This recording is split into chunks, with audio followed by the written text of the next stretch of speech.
Hey guys, TheWaggishAmerican here, and today I'm doing, I guess you could call it a tutorial video. This video was actually requested by a viewer, so thanks for the request. This video is about how I make decals with Tester's decal paper. So in this document I have some decals I need to print right here. For a better example, you just paste in whatever you want, size it down, and then it's always good to do some test prints. One thing to note though, the paper comes in two types. This is the paper. You can get it in white or you can get it in clear. The white doesn't print clear, so if you're printing this French rondelle, that white would be clear, and it's very translucent when it's done. I'm printing on white. So then once you've got your Word or Docs or whatever you're using all set up, you go to print and make sure it's in color. And then you don't need to change any settings about the print quality. You actually want to keep the print quality normal. Once it looks all good, you make sure your paper is loaded in the correct orientation. So you have to know how your specific printer works. Mine, if it's printing on the top left, which is how I've got it set up, you feed the paper in upside down and to the right. So I'll do that. And you click print.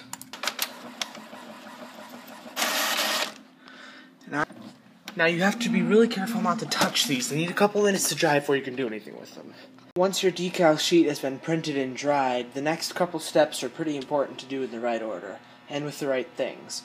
I've seen online that people say you can use just generic clear sprays like this to seal a decal, but I haven't had good luck with that. I tried it out a couple times and it just didn't really work. So I'd advise to actually get Tester's decal bonder spray.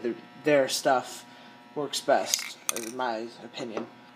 Once you have your decals printed and you have your bonder spray, this is the part where it's very important in the order that you do this. You can't really just spray this sheet and have it be good and then cut out with an X-Acto knife or whatever. I tried that, and what it does is the water gets under like the crack that the X-Acto knife creates around it. So what I found best to do is to go ahead and cut these out as close as you can first.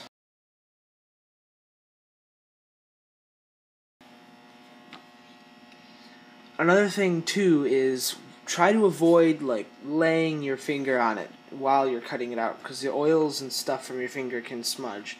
So try to hold it by edges. But once it's cut out, then you want to take something like putty or a piece of tape and suspend it just a little bit up off of something, and then spray it with your bonder spray so that it gets around the edges.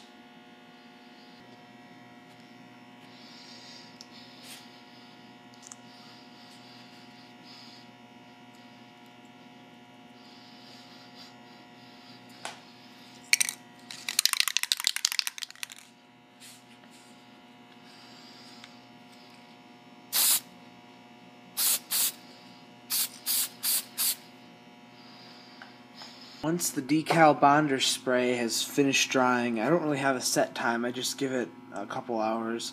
It should be shiny and look like a pretty normal decal. So what you do is you pull it off the bottle, whatever you had it set up on.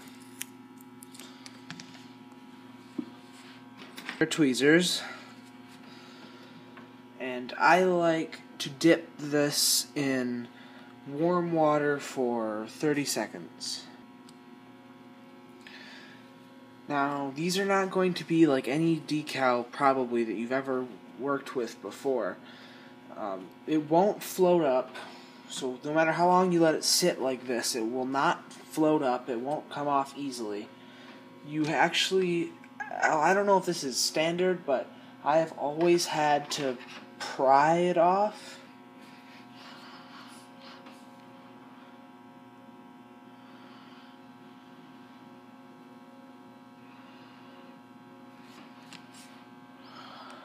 Yeah, so you kind of have to pry it off. It's pretty resilient, so it probably won't tear. So then at that point you have this very vinyl-y decal. Kind of get the area wet, or if you're doing it on like a real model, you use I use the Elmer's glue. Put it down about where you want it to go.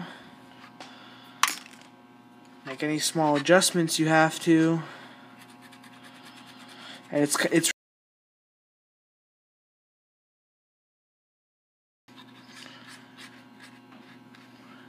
of course this should be done on top of a gloss coat. This is not a gloss coat, but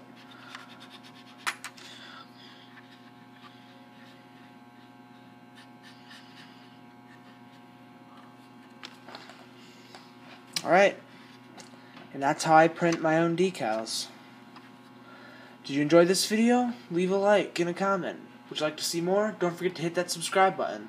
Bye.